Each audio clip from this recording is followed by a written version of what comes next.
Welcome to the Real Estate Espresso Podcast, your morning shot of what's new in the world of real estate investing. I'm your host, Victor Menashe.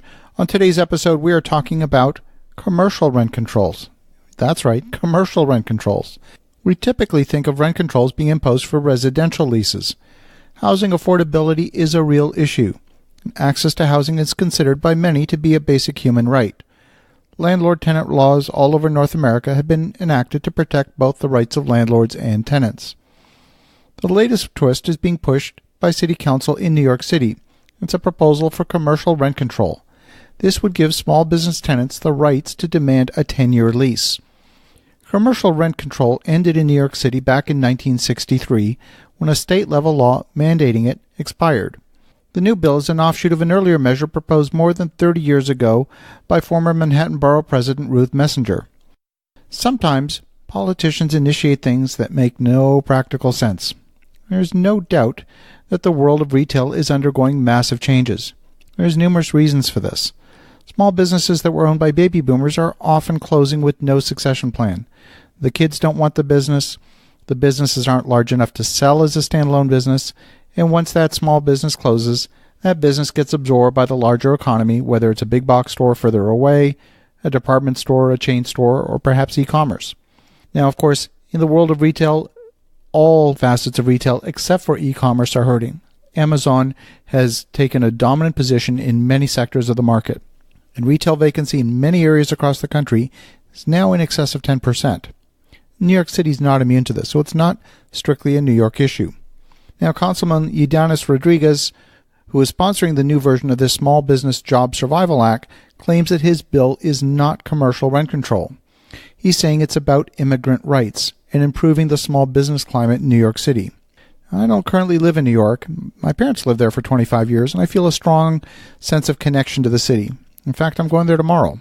I regularly walk around Manhattan and see the empty storefronts.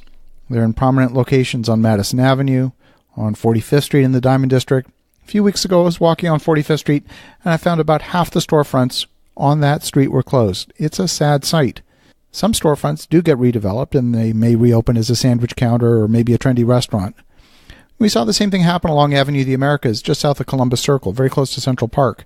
That area used to be filled with camera shops and stores that sold luggage, t-shirts, and umbrellas. The millions of tourists visiting New York are clearly the target market. I remember those shops had the best deals when I was a kid. I would wait until my next trip to New York to get a better deal. They had brightly lit windows, and you could buy the latest gadgets at great prices. But the business model has changed.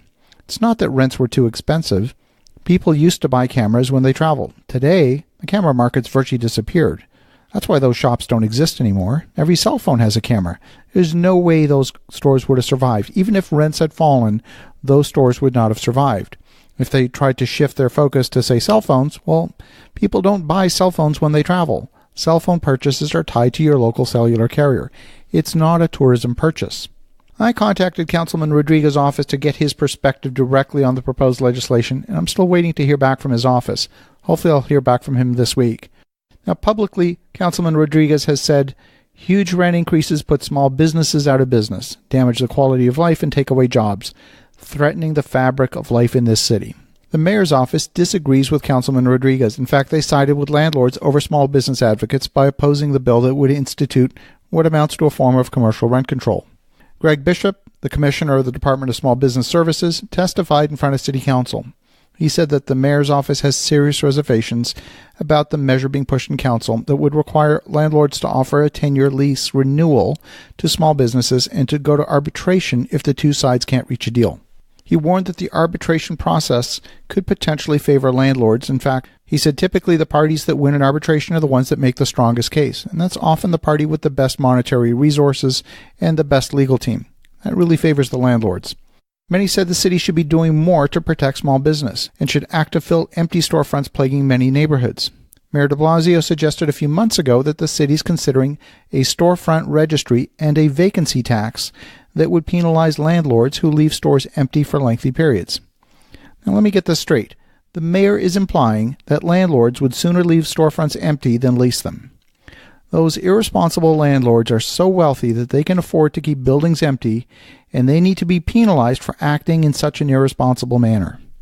I'm absolutely flabbergasted. I have never met a landlord anywhere on the planet who would rather collect zero than have their property leased up. It makes no sense whatsoever. Not surprisingly, the New York Building Congress, which represents the construction industry, echoed the mayor's concerns. We don't know how this will play out in the end. There have been significant changes in representation in the recent elections. Whenever that happens, newly elected officials feel the need to create value for their constituents. That translates into new proposed legislation in the coming weeks and months. As investors and as developers, we cannot sit on the sidelines and just watch it happen. We have a responsibility to our local citizens and to our stakeholders in our business to educate the politicians on what really makes sense. So folks, don't sit on the sidelines. Talk to your local politicians. Have an awesome rest of your day. Go make some great things happen. And we'll talk to you again tomorrow.